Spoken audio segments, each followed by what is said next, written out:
People have always suspected that those at the top know something the rest of us don't.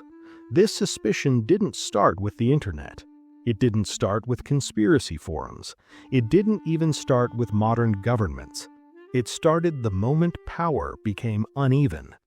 Whenever a small group controls resources, decisions, or outcomes that affect millions, the human mind does something automatic. It starts searching for hidden logic. Because chaos is terrifying, but secret order feels understandable. That's where the idea of shadow elites comes from. Not imagination, not madness, psychology.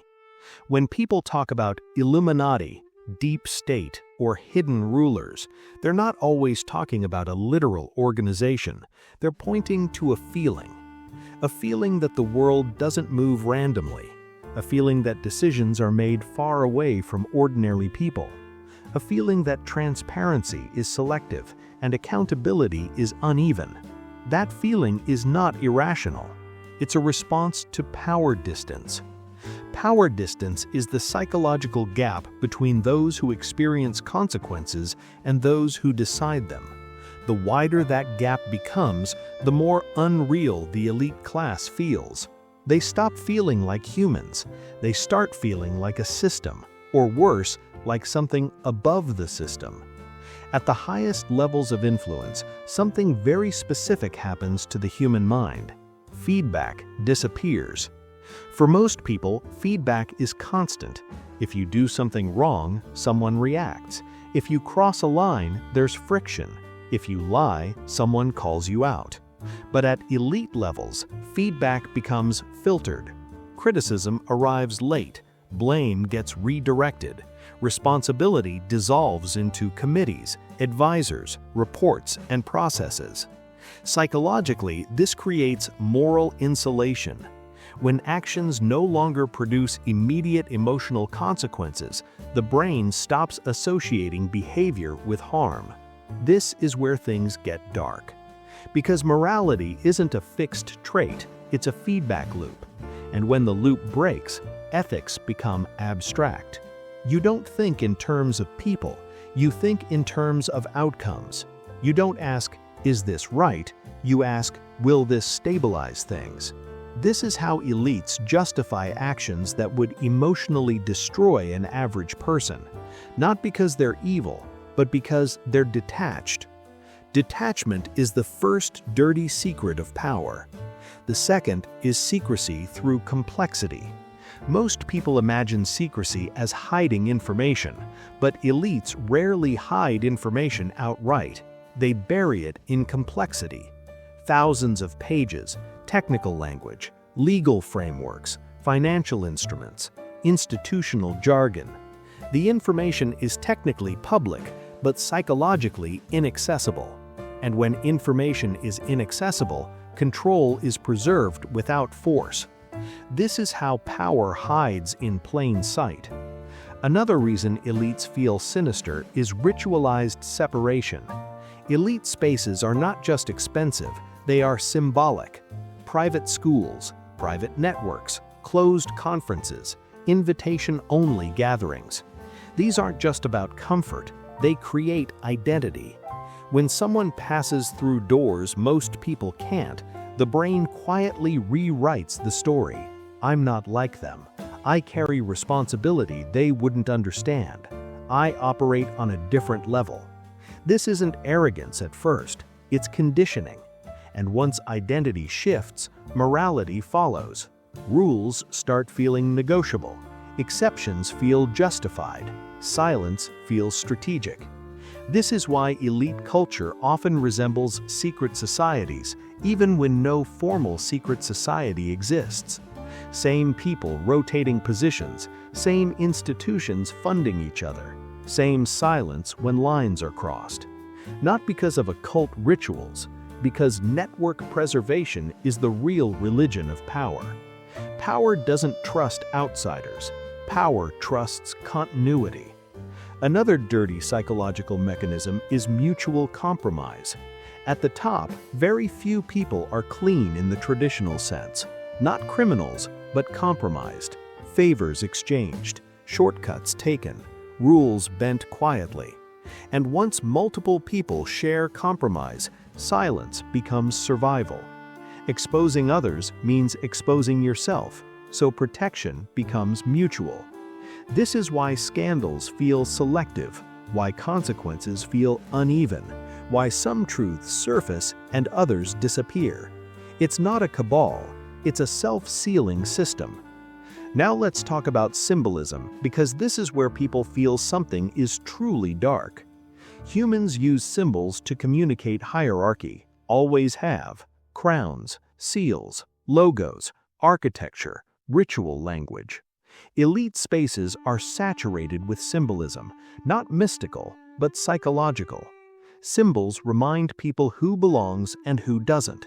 They signal permanence. They project authority. When people notice repeated symbols among powerful institutions, the mind does what it always does. It connects patterns. And when patterns aren't explained, mythology fills the gap. That's why Illuminati imagery survives, not because elites worship darkness, but because symbolic power feels inhuman from below. Another disturbing trait is narrative control.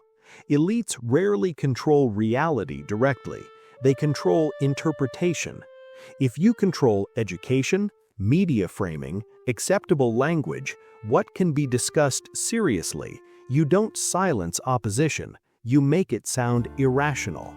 This is one of the dirtiest psychological tactics of power, not censorship, delegitimization. When people feel something is wrong but can't articulate it in approved language, they're dismissed. And dismissed voices don't disappear, they radicalize. This is how mistrust grows. This is how shadow narratives form. Not because people are stupid, but because power refuses transparency. Another psychological distortion at elite levels is moral displacement. Elites often see themselves as necessary. Someone has to make hard choices. Someone has to sacrifice the few for the many. Someone has to operate beyond emotional reactions. This creates a quiet God complex, not arrogance, just inevitability. I do what others can't. I carry weight they wouldn't survive. I operate above sentiment. Once someone believes this, conscience becomes flexible, and flexibility without accountability is dangerous. Another reason elites feel evil is emotional flattening. High-power environments punish emotional expression. Empathy slows decisions. Doubt weakens authority. Transparency invites challenge. So people who rise learn to suppress emotion. Over time, this becomes desensitization. They don't feel horror the way others do. They don't feel guilt the same way. They don't feel urgency unless it threatens status. This makes them appear cold, calculating, inhuman, not because they're monsters, but because the system filtered out humanity. Here's something most people don't want to admit. The myth of secret elites benefits elites. Because while people argue about hidden groups, real power operates quietly through systems, laws, markets, institutions, inertia. Fear distracts, mystery confuses, symbols absorb attention, and real mechanisms stay untouched. But here's the darkest psychological truth of all. If you were placed in elite conditions long enough, you would change too. Not because you're corrupt, but because power environments reward detachment and punish vulnerability. Empathy becomes inefficient, transparency becomes dangerous, humility becomes weakness. So the system selects people who can live with secrecy, abstraction, and moral flexibility. That's why elites feel alien. They are psychologically adapted to an environment most humans never enter. If this makes you uncomfortable, that discomfort is awareness. And if you feel the urge to dismiss this as conspiracy or exaggeration, ask yourself something simple.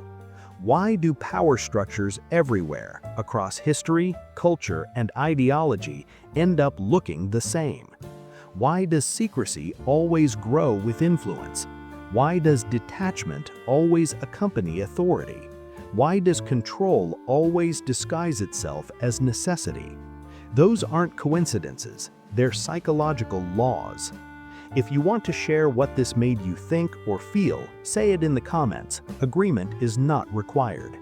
And if you want more long-form psychology that examines power, belief, fear, and control without treating you like a child, subscribing means we keep going deeper. Power doesn't need rituals to shape the world. It only needs silence.